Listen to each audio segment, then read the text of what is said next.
The Match Ball. Well, hello there. Welcome to the Match Ball. Isn't it good to be back? Feel very back. More Leedsy than ever. Yeah, goodness me. It's Dan here along with Michael and Rob. Get the sheet open, Michael, because you've got a brand new Levi Solicitors to give a mention to here. Well, someone's changed this without my permission, but you can get a 15% discount on wills, fine. Conveyancing, fine. Lasting powers of attorney. Right. So there you go. That's what I'm offering you. Thank you very much, Michael. Where to start with that then? Well, we've decided to put a little bit more structure into the Match Ball. It won't last. God bless you for trying. It will last, because check out this. If you're on the live stream, by the way, TSB Plus members, hello. If you're listening afterwards, you can get involved in all this. Send us your comments. Now let's jump straight ahead to the third goal. The squareball.net/plus. Yes. So we're going to start off with the big three. Big three talking points. And the notes that we've made here are Brenden Aaronson, big goal, big miss. We'll talk about his comeback. Bogle's debut and a little bit of defensive fragility. A little bit. Around that. And the subs killing momentum. So should we start off with Brenden Aaronson then? Because he came back, there was a little ripple of boos, then he scored his goal. He kicked the ball into touch at one point, seemed to be trying too hard, scored, and you thought, yes! And then the final kick of the game. Scored and did the right thing as well. Straight back to the halfway line, was just going, yeah, come on, we can get another here. If only I get one more chance. I've got a moment to come still. But in the context of it, you couldn't really do anything else. It wasn't the time to start cupping your ears, was it? Or... Well, no. But we've seen people do daft things before, haven't we? Yeah, I mean, in some ways, I guess, promising that he came on and had two very, very good opportunities. So got themselves in the right positions for it. The first goal, there was only one goal. There should have been two. The first one, chance, he put away very nicely. It was a nice little touch out of his feet. Good finish. Crossed the keeper. So I enjoyed that bit. And then it just came to him and, oh, God. The goal he did score was a much more difficult finish than the one he subsequently missed. Has he already matched his tally from his previous season at Leeds? Did he score one goal and that was a yard out against Chelsea? I think a yard is generous. I think he was, well, yeah, he was on the line, a few wasn't centimetres. So yeah, I guess that's a positive. It was weird because I was thinking just before he scored, like, has he actually touched the ball other than to kick out of play? Like, he wasn't really involved. But yeah, good finish. And then the amount of Leeds players that just hit the deck when he missed that chance was basically how I felt as well. A nice tribute to him. Oh, now stop picking on him. No, he did stay. He stayed on his feet more or less the whole time. He won a free kick. Yeah, well done. But no, I think his reception was as anticipated as well, wasn't it? There was definitely. I thought it was slightly better, actually. I suppose maybe some people got out of the system at Valencia. I sort of stayed silent for it more or less. I just sort of went, okay. I'm sorry, I'm sticking to my paper here, Troll. I'm trying to make notes. You're a very moist man, aren't you? It's very clammy, isn't it? There's a lot of moisture in the air. Yeah. Today on the road. Coming from your crotch, primarily. Thank you, Michael. That's very graphic. But yeah, he had a really sort of enigmatic reintroduction there, didn't he? That kick out straight into touch when he was aiming for Firpo, just all screamed of a lad who was trying too hard. But maybe he needs to. He does. Yeah. It was all a bit like that, though. I felt like every player sort of did good bits, but then also did bits where you just like had your head in your hands, basically. Like, oh, come on, just be better. It was a strange one because we've looked pretty slick in pre-season, and then that game felt a bit like a hangover from last season, which was strange. Yeah, that was the slightly concerning bit, wasn't it? It felt a little bit of the same old. It actually felt a lot like the opening game of last season, and pretty much throughout the entire game. Did you think that when it went 2-2? Well, just throughout the entire game, us looking like lots better than them, but then them just scoring some goals, and every time they did, it was a bit like, oh, well, that's not really very fair. You don't really earn those goals. We've been trying dead hard to score goals. It was a bit mean, wasn't it? Yeah. Well, I suppose then, I should say it was a little bit like last year. Don't you think we started off really, really brightly, though? Like, we looked properly. You could see, it felt like we were a cut above them, and we could have scored at will, and we hit the bar. The fact that in the big three, we've not even mentioned hitting the bar 3 times in the first 6 minutes. Yeah, that was which you thought was going to take the headlines then, the story of missed chances. We could and should have had 5 goals in that first half, easily. Could and should, but yeah. And also, the thing is, when we do score, it does feel like Southgate's England a bit. We do definitely drop into a more defensive and I guess less brave formation, it feels like. Whereas did you notice that? the opening, we were just really hammering them and going at them, and they couldn't deal with it at all. The embodiment of that was when, in the second half, it was Rodon carrying the ball out, put his foot on it about halfway inside our half. All he needed to do was drive into the space and then try and release Bogle or whatever, but maybe in his mind the calculation didn't quite work enough. It was too much of a risky pass, and he turned back, but then the crowd groaned and he changed his mind and then carried it out again. So it feels like there's a little bit of doubt in their minds. I don't know. It was interesting, the passing back to the keeper thing, because we did it at 1-0 up. I think it was Bogle from a corner. It sort of went back to him and he passed it back to the keeper. And the crowd actually gave him a big round of applause. Like, yes, well done. That was the right thing to do. And then someone did it at 1-1 and everyone lost their shit. It was like, no, not now. And then, Rodon's an interesting one because he feels very frantic at times. Yeah, it's always him when our defence have the ball that he's going, calm down, calm down, calm down. And I actually think he's a massive asset to us when he does just dribble forward with the ball. I think sometimes they just pass it between themselves so much and just get a little bit mixed up sometimes. The people who do the calm down thing are often the most frantic people. It's like Jordan Pickford does it sometimes. And you're like, Jordan, you're the only one shouting. Yeah. You calm down. We're all fine. But yeah, defensively was not good, considering that was pretty much our strength.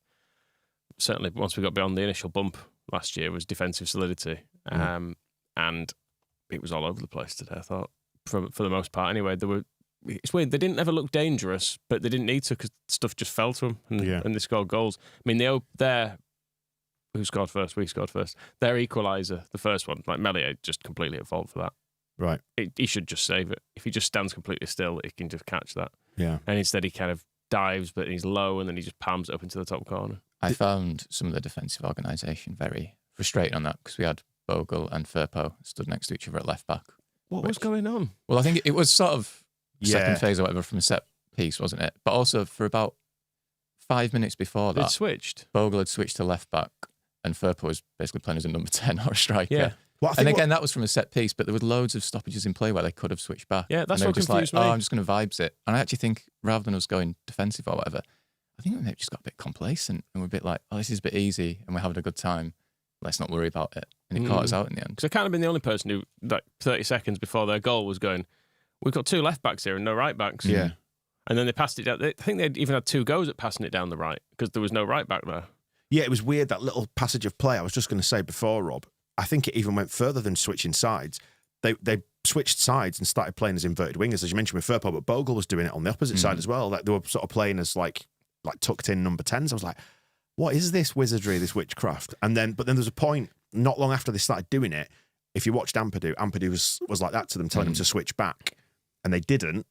And then they both found themselves at left back during that breaking play. And I remember glancing over to the far side of the pitch and thinking, look at that gap over there. And then before you knew it, the ball had gone over there and they were at 1-1. Yeah, Dan James saw it quite late and had a big panic as well, didn't he? Saw him like on their goal. You just see him sprinting admittedly from about 50 yards away. So he can't really be expected to make up that sort of distance. But yeah, shambolic on the opening. There, I keep saying the opening goal. It feels like their opening goal. But yeah, that first 10 minutes, like there was kind of an almost, this is what we expected vibe to it with the penalty. Did you expect Pascal Strap to take the penalty, though, the big sexy penalty taker? I wasn't completely surprised. I thought Matteo Joseph might grab it because he might think, right, I can get a goal there. Just get myself started. But we saw him take one last year, didn't we? So took a couple. He's very good at them, it turns out. Yeah, slotted it nicely. I've not seen a replay of most things at this stage. Was it a penalty? For them? No. At the last minute or for us? For us. Definitely. Good. You've also not seen it, have you? No.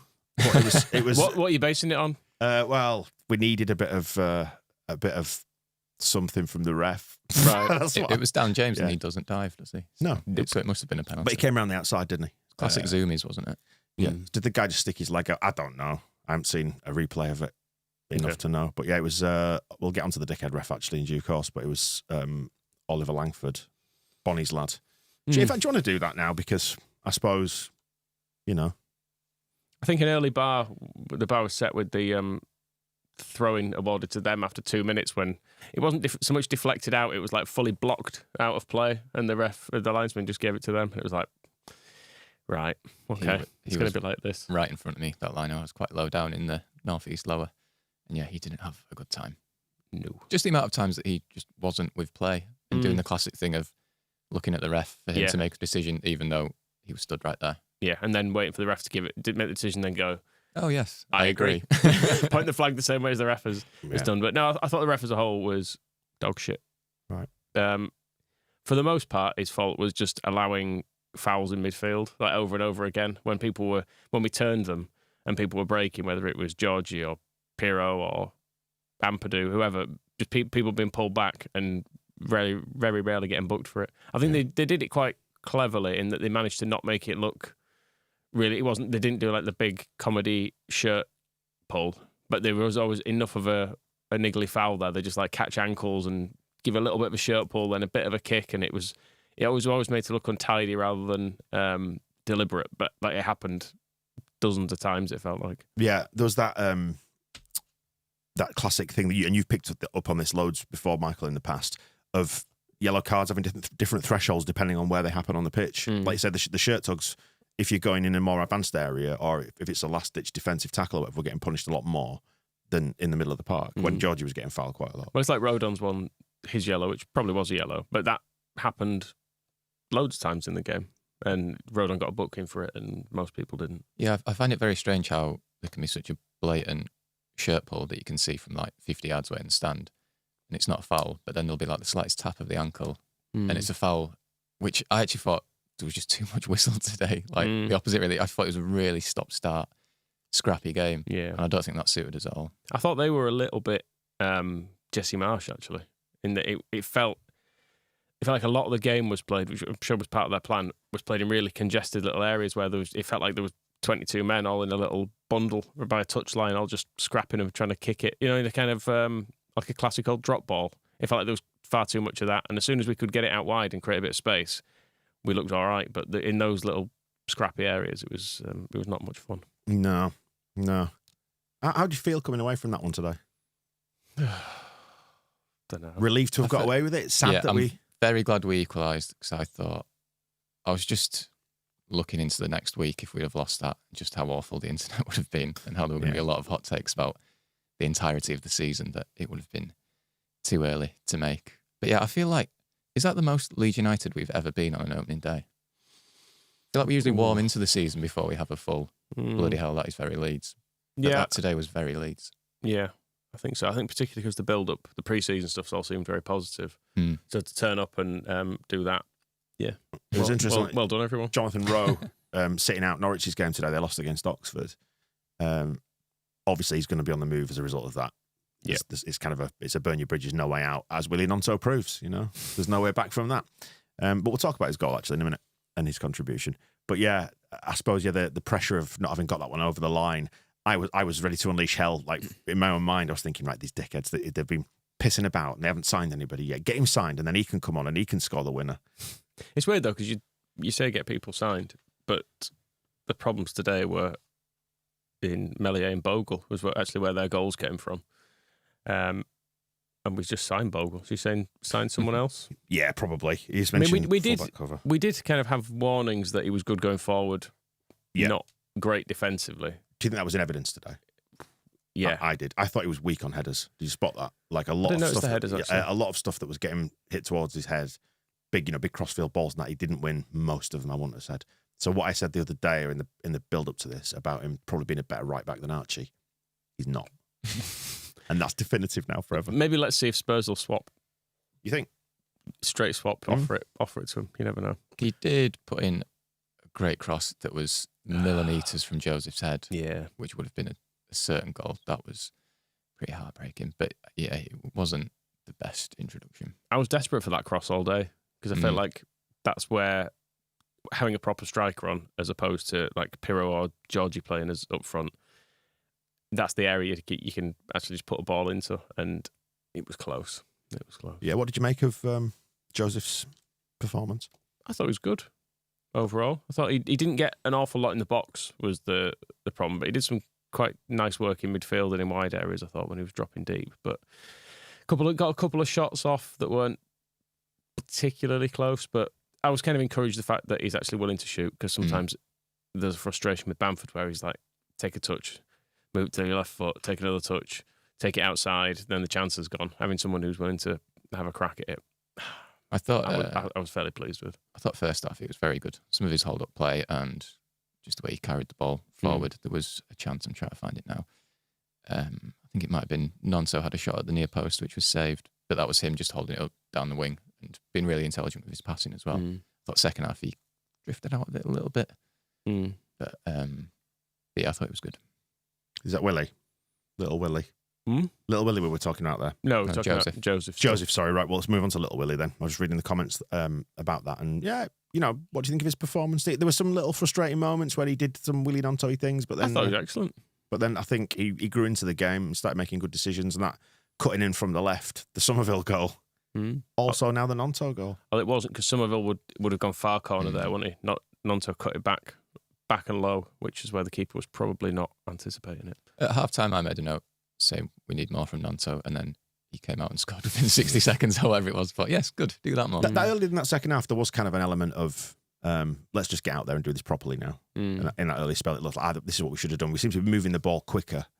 Yeah. Like we started off dead quick, but then we kind of slowed down, and then they obviously found themselves in the lead. But then we came out the blocks a little bit more in that second half. But again, it all slowed down. Well, let's talk about our third of the big three, which was the subs killing momentum. And I suppose this segues neatly into Farker Watch, which is another thing we're going to do on the match ball across the course this season, just to give us that little bit of structure so we know what we're talking about. And how do you think the subs impacted the game and his overall contribution? There was no big surprises with the starting lineup, for example, was there? No, it was exactly as I thought, and I was perfectly pleased with that. When he made the subs, I thought, not sure, because it felt like James and Nonto were getting quite a bit of joy down the wings, and I could see maybe in midfield, tweak it, maybe bring Bamford on if you want to just give someone else a bit of a go up front, because Joseph is obviously not playing a lot of full men's football matches, has he? So maybe he need a little bit of a rest. But yeah, I thought changing the wingers I didn't like at the time. Yeah, I'd maybe change one of them, but I thought changing both of them was strange. I assumed Joseph was going to come off at that point, probably Pirro go up front, because I thought he had drifted out of the game slightly. And then when he took the two wings off, I was a bit like, I don't know. It took all the pace out of it, didn't it? Like all the threat. I was kind of up for Dan James staying on just for his zoomies, because it felt like they were creating problems. And it's quite nice to just have the option to just knock the ball down the wing and let him go chase after it. Well, their left back got booked, didn't he, when he did that? Yeah. Which I've been frustrated over the years with Dan James for not doing this enough. But if ever he's one-on-one with a fullback and there's like 30 yards of space behind it, just boot it and run after it, because he's quicker than everyone. At this level, it is a pretty viable tactic. At any level, it's a viable tactic. It's really, really quick. Is it the story of your fullback career? People did it against me all the time. A very slow man. And I would turn in like as if in treacle and try and drag him down if I could, but often too slow for that. I was actually just returning to Bogle and their penalty and talking about fullbacks. There was a fairly significant error, I think, in that penalty that they got. Whether it was or not, I don't know. It was holding him. That was one of them. No, it was the build-up to it, and there was a chance for him to go in for a header, and he chose not to. I don't think he expected the ball to come to the winger, and he picked it up, the forward, and then obviously got into the box, and he tried to remedy what he'd done, and obviously remedied it badly.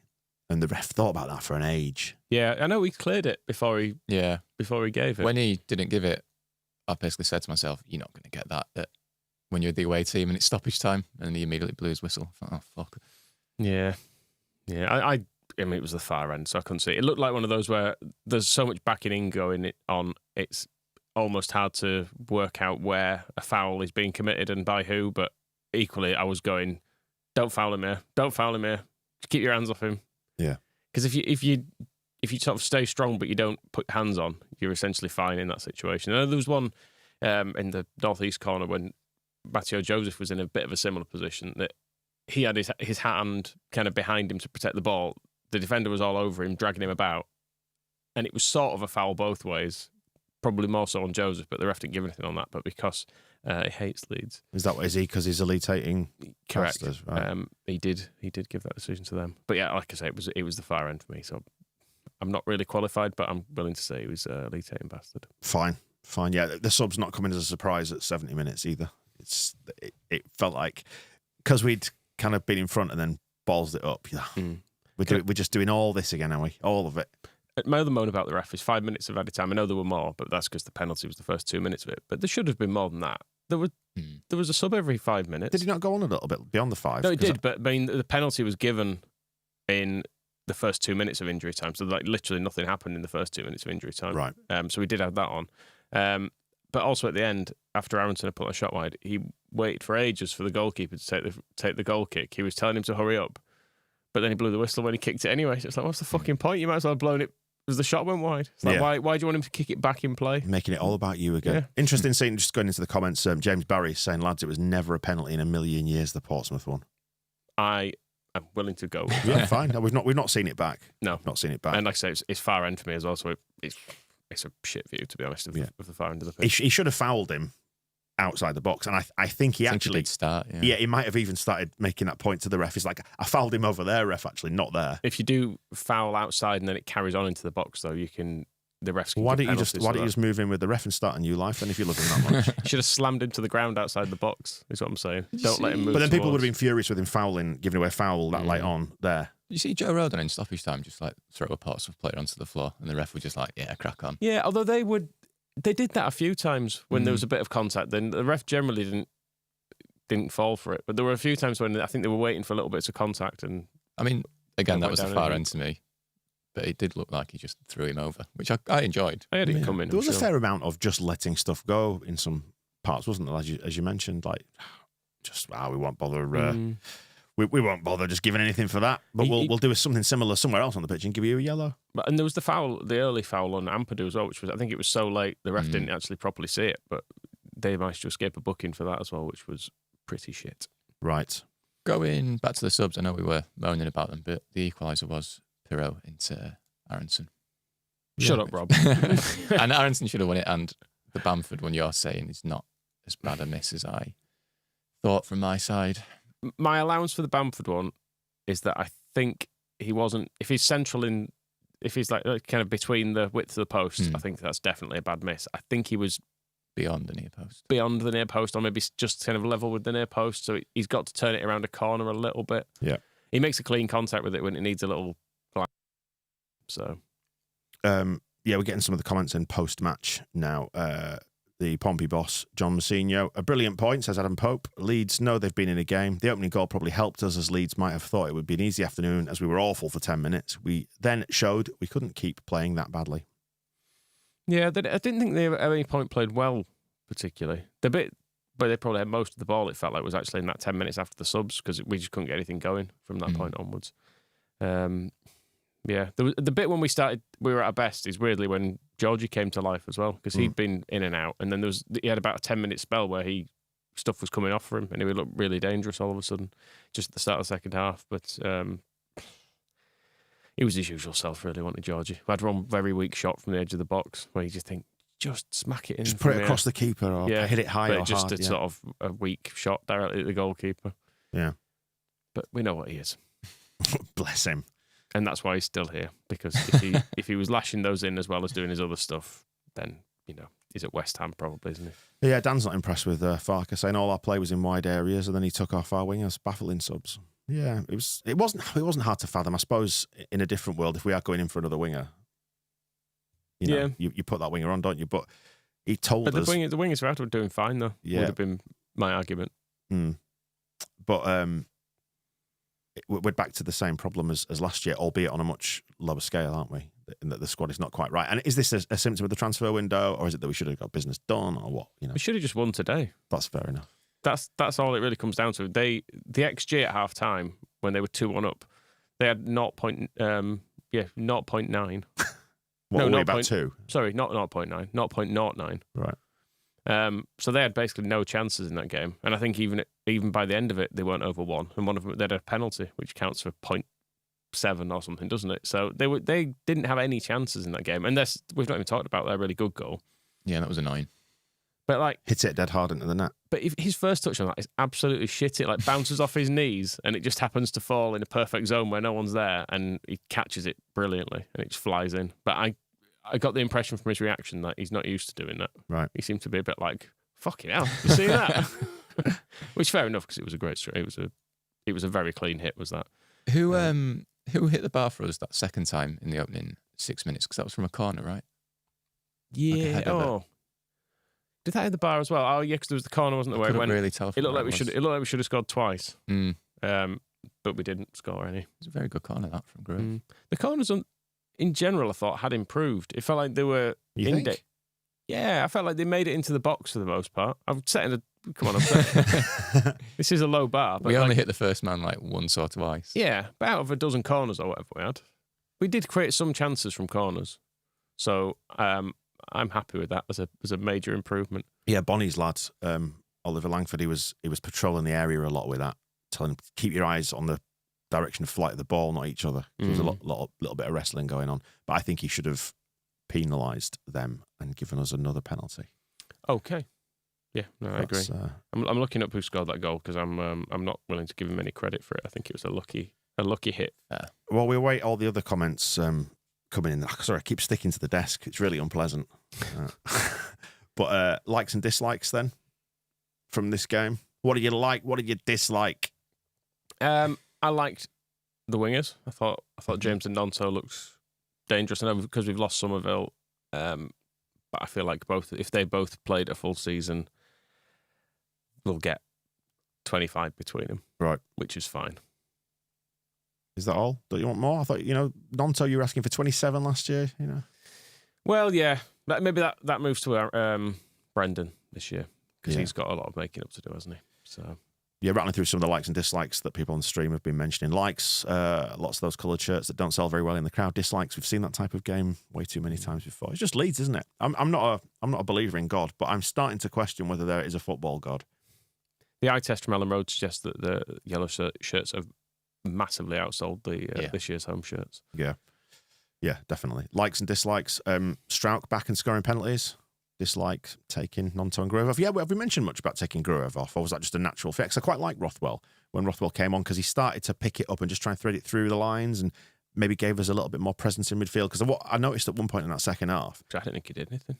Well, in that to be perfectly honest, in that second half, though, you found that Ampadu kept going back to pick up the ball, and Grove had been up in attack, and there was a point where there was just like a big hole in the middle of midfield again. I just wanted somebody to fill it, and I know he didn't do anything glamorous, but I just quite like the idea of somebody being there. He recycling the ball. He tries to run with it, doesn't he? That's his big USP that he's promised. Yeah, I thought it was all right. It was very much I am bringing a midfielder on, so Gruev, it's you that has to come off, I'm afraid. Yeah, Ampadu still isn't allowed to rest. Yeah, there was a point though in that second half when I think Rodon was labouring a little bit. I think did he get a cramp? Did we? He's always hurt something, hasn't he? Yeah. It's usually his head, but whatever.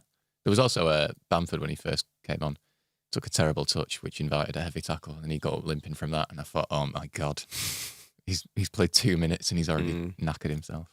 Jonathan with some cutting edge stuff here, like our goals, dislike theirs. Yeah. I suppose when you set up a likes and dislikes system, this is going to happen. Yeah, Simon Windmill as well, touching on something I was getting at before, like the lack of urgency, disliking that rather than liking it, like keeping calm. Yeah. It's an interesting balance, isn't it? The thing is, there was urgency in parts of it. Like the opening bit, we looked like we came so close to just blowing them away. We didn't even mention Grove's free kick, really, have we? He was really good at them. That was was that one of the bars? Yeah, bar hitty ones. It almost was. It was within probably about 3 inches of being absolutely precisely in the top corner, wasn't it? It was just a fraction too high. Yeah. So that should count. Being very Leedsy, as Paul says, likes and dislikes. Being very Leedsy. It was from selling the mag in the low fields. Thank you if you bought one. Issue 1 out now, available. If you are a member, you can download that and read that on the website. And Rob has a copy of it there. Sorry. It's actually got a little bit in it about drawing 3-3 with Portsmouth as well. That happened in our promotion season in 1990, didn't it? 89-90. Well, this is about 2010, so it's just what we do apparently. Ah. Yeah, it's a game I had completely no recollection of. So hang on a second. 89-90, drew 3-3. Did it again in 2010, did we? We didn't go up that season. Shit. We missed out on the playoffs. Agonising. Yeah, we did go up in 2010. Yep. The season before. This was 10-11, yeah. But still. Close, though. Still counts. But sometimes, talking about, that's what the football gods sometimes insist on. Do you want me to Tom numbers it till it works? If you want to. I won't. People don't need that. No, nobody does. Do they? Other likes and dislikes? Do you want to pick a man of the match? Who would you go for? It's tough because I was quite enjoying Nonto's threat, but then he went off. Because Nonto hit the... he hit the bar early on as well, didn't he? I think everybody had a go. Yeah. Was saved or deflected? 'Cause Yeah, corner, it wasn't was deflected onto the bar, and then he had another one where I don't know. I quite liked how direct Nonso was, and it reminded me a bit of when we first signed him, and he just seemed to keep shooting and scoring. Mm. Maybe it's because he's he's on the left now. It just felt like he had a lot more threat, and definitely won't go on strike or be sold this year. Yeah, they need to close the window as soon as we signed the players that we want. Yeah, close the window, and just let us have a nice time. Man of the match, who are we going for? You say Nonto. Robbie, did you decide on one? I suppose I'll go along with Nonso. Like I said, I think they all did sort of good things and bad things, but maybe he did the most good things. I don't know. I enjoyed Dan James as well, but it felt like he wasn't as involved as Nonso. Oh, you think I would have? I was leaning towards him for my man of the match. According to FOTMob, it was that twat who knocked in that really good goal for them. Luckily, Who fluked it? shinned it in. That twat. Lang, he's called. Right. He has scored goals before as well, apparently. Right. Maybe even that first touch was deliberate. Who's to say? Georgie and Ampadu both get decent ratings on that, but it's algorithm based. And Melier and Bogle and Rodon all get bad marks, which probably interesting. is about right. Rodon didn't have a great game, I didn't think. No, when he got booked, I think it was that free kick that led to their second, maybe. I can't remember. But yeah, he just sort of completely misjudged the ball. So, I don't know. Do better. Ben is asking, how was the crowd, lads? On the telly, it felt really flat. All I could hear was the Pompey fans. They were good. They were good. Good fans, by the way. Mm-hmm. Yeah, Yeah. it was loud. It was nice to have them back, I suppose. And like, because there's so many games where we've had like crap away followings and they don't make any noise. So it makes it harder to kind of get up for it. The ebb and the flow of the game, I think, influenced it a little bit. I could have done without hearing Leeds falling apart quite this early in the season. That was 25 minutes. I made a note of that. Yeah. But did you enjoy our first nod towards going up after 11 minutes? Oh, was it? I didn't hear that. Yeah. Yeah, no, there was that. It was the January 3rd song, wasn't it? Yeah. It was. The Super Leeds and we're going up. That was on 11 minutes after we went 1-0 up, which I thought is about when you should lay down a marker for the season. I was going to say there was a bit of an attempt to get Leeds falling apart going back after 3-3, and I was like, nah, that's not the time. And 4-3, by all means, fill your boots, but yeah, not so good. No. It'll be interesting to chat Farkas' comments. I haven't seen them pop through yet, but then again, that's because Elon Musk has broken Twitter, so... No, the atmosphere, sorry, just to go back to that. Yeah, not great. I think because it was a frustrating game, it never really got going because we never got to enjoy being in front for very long. And then there was a lot of frustration at the goals we were conceded, I think, if I had to say. I think when it threatened to get going in the second half, when Nonto scored, but then it just ebbed away a little bit. Yeah, I felt like the start of both halves was good, but then it kind of died down a little bit. The reaction to Aaronson's miss was quite funny in a way. Like there were some people cheering already, and it was just a fucking hell. So the look of us three are glistening in this studio, and we're locked in. It's a windowless. I say locked, not locked in. I hope we're not anyway. We're in a windowless room. Door? Oh Christ! Sorry, I just managed to press a button on my phone. Started playing a video. It's not time to be on your phone, is it? You're at work. I'm checking something. There we go. Right. I was going to say, Ellen Road felt airless today. Like it was just so warm. I got piss wet through, which didn't feel very opening day in August. Raining as well. And the rain was coming from like the back of the stand, which I didn't really understand how that was working. Yeah, you're northeast low. It's quite nice because I'm towards the back of the cop, so I'm in it, unless the roof is having a particularly bad day. How transformed is Ellen Road, by the way, after summer? It's nothing's changed. I did think one thing has changed. Back of the east stand, by the way, the left-hand. If you were looking at it from the pitch, the left-hand side, the exec boxes, somebody's taken either some silver or grey spray paint, and I think it's some sort of like Red Bull lounge or whatever they've done there. Oh, okay. I got offered a free can of Red Bull going in. Did you? No, I think I was. Where we offered that actually? Because people were walking down the low northeast corner. No, I cut through the car park. So I missed it. I would have not taken one on principle. No, I didn't. I would have had a free one, to be fair. And I've thrown it at someone. Could have thrown it at somebody's head. Do we need to see the table at this stage? Or No, we don't. No, we don't. Where are you on the old optimism scale then? We're going to tap into this, I think, across the season. Are you... I'm Leeds 2, Cardiff 2, start of last season. So you're just 12 months ago on the optimism scale? I'm back where I was. Right. Yeah, it just feels like a very similar game where I can look at it optimistically and go, well, we definitely have got enough good players to go up, but then we'd need to just stop conceding daft goals there. And the excuse for conceding daft goals against Cardiff was that it was a defence made up of like Ayling and Cooper and Yelder. So it was all pieced together. That wasn't the solid bit. This is our first. In fact, my optimism's lower, isn't it? Talking yourself out of it. Yeah, all right. It's through the fucking floor. Stupidly predicting we were going up as champions this week. But we are not, as it turns out. If we need to, I mean, these comments are just coming in, but John Mousinho in the post-match talking about Premier League clubs should be taking some of our outstanding players. I think he should shut up about that. What, out? As in not Portsmouth players? Yeah. Oh, talk about your own team, you prick. Yes, keep your nose out of it, Mousinho. Take our name out of your mouth. Cosplaying as a Portuguese manager. Exactly. So yeah, not all the post-match comments have come in, but we will dive into those. But we'll wrap it up there then. On the match ball, time's up on that. We have got the match ball extra time, which is exciting, isn't it? So thank you for joining us on the live after stream. Dark. Exactly. This is when we do take our shirts off. You said we were sweaty.